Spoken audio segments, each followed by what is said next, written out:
cold chain and other aspects may be taken up in some collaborative manner, whatever, whether industry to industry or institutions to institutions, new technologies which get geared up. One aspect will be covered, that is the phase down of HFC, that means use of natural fluids in that direction, and improving energy efficiency at the same time. And even actually the concept of, wherever possible, of course, I always say the district cooling and the central cooling, these are two more or less similar aspects. But still, because district cooling needs a metering, a very large plants located somewhere, and then metering. But then for this building, again, the unit may be of something like 800 tons to 1,000 tons, which is again a very heavy, unit. So that way, again, so we see that what are the strong points of ours and the EU in this collaboration, which actually, again, the Montreal Protocol and the Paris Agreement, whatever, joint hands in that direction. So we look for those angles that, how to proceed further in this direction, what can be concretized in this form of collaboration. Of course, some is going, like Norway has sponsored one project to IIT Madras, Chennai. Professor Maya was mentioning yesterday, this morning, and I have reviewed it, so I know the very, very good project, and that will be a sort of demonstration project. But similar to that, some activities be enhanced and some more, especially in the cold chain direction. And even in air conditioning, if there are positive, like what we are doing already, there is a collaborative projects from GIZ or Government of Germany on this with our Godrej, and they have successfully done, and they are further going on, and this sort of thing, at least it has given a nucleus in China as well as in India. Otherwise, we may not be talking today on this technology. So this is a very real contribution of EU and especially Germany as a member country. And I really compliment, and I have been overseeing that project since its inception. So I am a very lucky person that involved in this, how to move towards the greener technologies. Always this is the objective, and India really wants. One more thing I would like to just, this may not be interest for the noting, but definitely for the audience. You see, since inception, India is very conscious about using or not using the high GWP fluids. If you see, our foam sector is what's quite high, quite large. And we have not even used a gram of HFC in that. So this is one example. Similarly, the aerosol was again in the beginning itself we converted to HAP, hydrocarbon aerosol propellants. So India is concerned wherever possible, wherever actually our industry and the socially acceptable within the safety and other norms, we are moving in that direction. So thank you very much. Thank you, Professor Ackermann. And I note also down that we have already existing examples of successful cooperation where we can build on. That is very useful to keep in mind. Philip, may I ask you for your priorities? Thanks, Dennis. Well, first of all, I'd like to thank the organisers and everybody present here for what I think has been a very successful day. I think during today, though, what has come home to me is the breadth of this topic.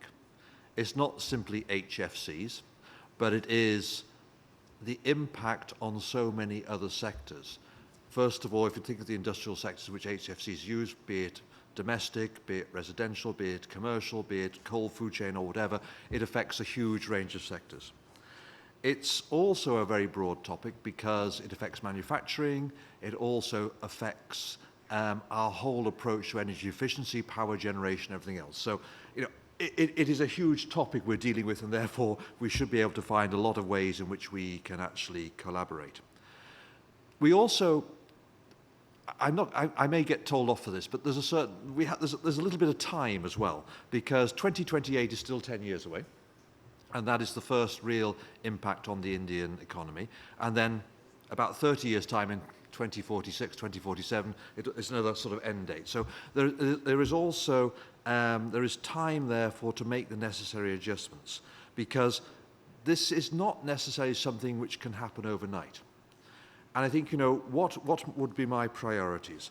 Well, I think Diane touched on it. It's partly the enabling conditions.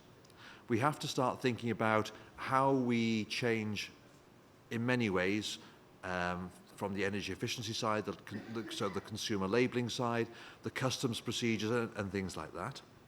We also clearly have to deal with the training issue, and this is training of people to actually install equipment, service equipment, remove equipment on one level, but also the engineers which can come up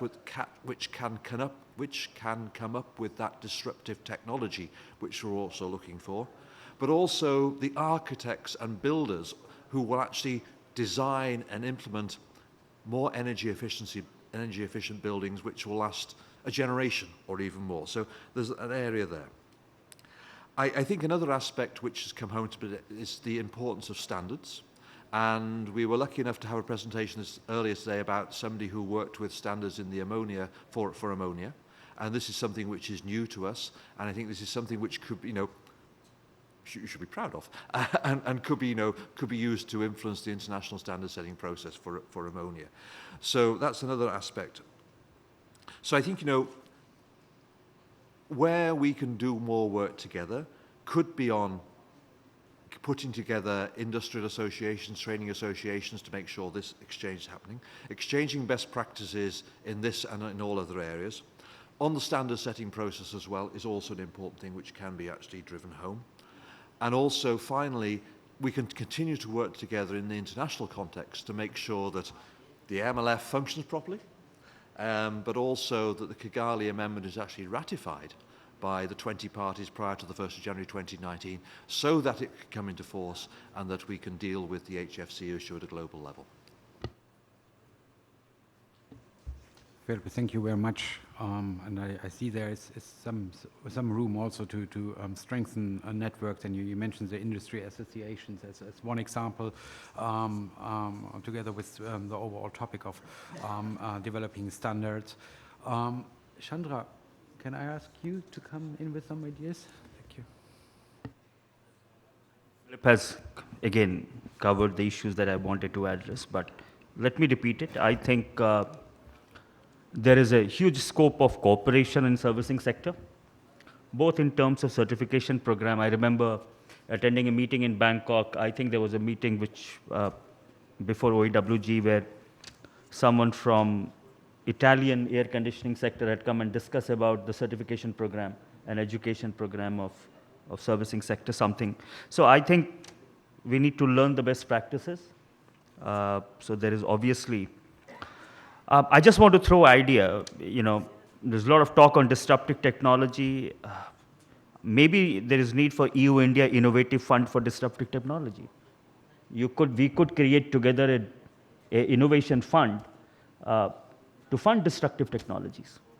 Okay, contribution from both parties. India is also very keen in technology development. We have great pool of people who will be most happy to do research. So, you know, maybe a fund.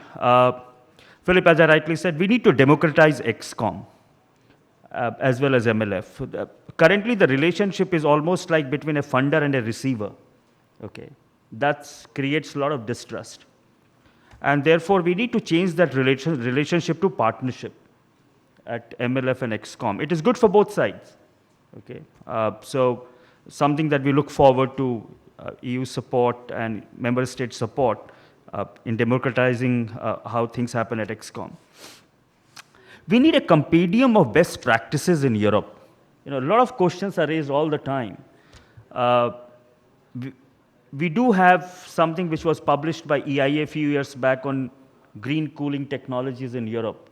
But maybe an official compendium will help all of people to know what exactly is happening in Europe in terms of use of flammable refrigerant or toxic refrigerant or indirect cooling. Is something, it's important, will help a lot of people. Lastly, I just want to raise the issue of banks. In developed countries itself, there could be about 10 billion tons of banks available from CFC to HCFC and HFC. And we also have banks in India. We are not very sure how much the bank of these high GWP refrigerants are. But something that we need to go back and start looking at bank issue, how do we recycle or destroy so that it is not allowed to be released in atmosphere. And lastly, you actually have a F-gas regulation which is actually far more stricter than Kigali Agreement. Our hope is that you will do better than F-gas itself, so that you're going to move faster than what you have agreed. If you move fast, everyone else will move fast. So that would be helpful. Okay. Thank you, Chandra. That is quite a distinguished list of wishes, and I think we can come back to one or the other. I like also the idea of the innovation fund. So let's do it based on our today's discussion. So finally, Mr. Mehta, can you come up with your priority in the context of the EU-India partnership, please? I think what we had been observing in the Montreal Protocol is that European Union is the real champion of the, what you can say, is the green aspect than the other developed countries. Other developed countries have got various other interests also when they do some agree to certain agreements, etc., etc. What we need is today in India, I think we are self-sufficient as far as ACNR sector is concerned in terms of energy efficiency. The basic two components of Kigali Agreement, the energy efficiency and non-HFC technologies and refrigerants. So on the energy efficiency side, I think we should be proud of that we are much better off than many other developed countries. On the non-HFC technologies and the refrigerant sides, we will need a support. And when we say we need a support in terms of the conditions which are prevailing in the country for uses of air conditioner. In the sense we have got our own problems in terms of infrastructure, in terms of so many other factors, the climatic conditions, the way the installation is done or way the servicing is done. Various factors are involved. So we'll need the help which suits the Indian conditions in all aspects for making it success on the aspect of HFC and technologies replacement. Thank you. Thank you very much. So I think that is something that we can really use, those the different suggestions here and also the overall discussion throughout the conference to come up with a documentation also of this conference with some suggestions also for a follow-up. And that is something that I would like to emphasize. It is, of course, a start in some way today with a, as we discussed, very broad topic actually of green cooling with very different elements. One of the next steps of the EU-India Clean Energy and Climate Partnership will be expanded conference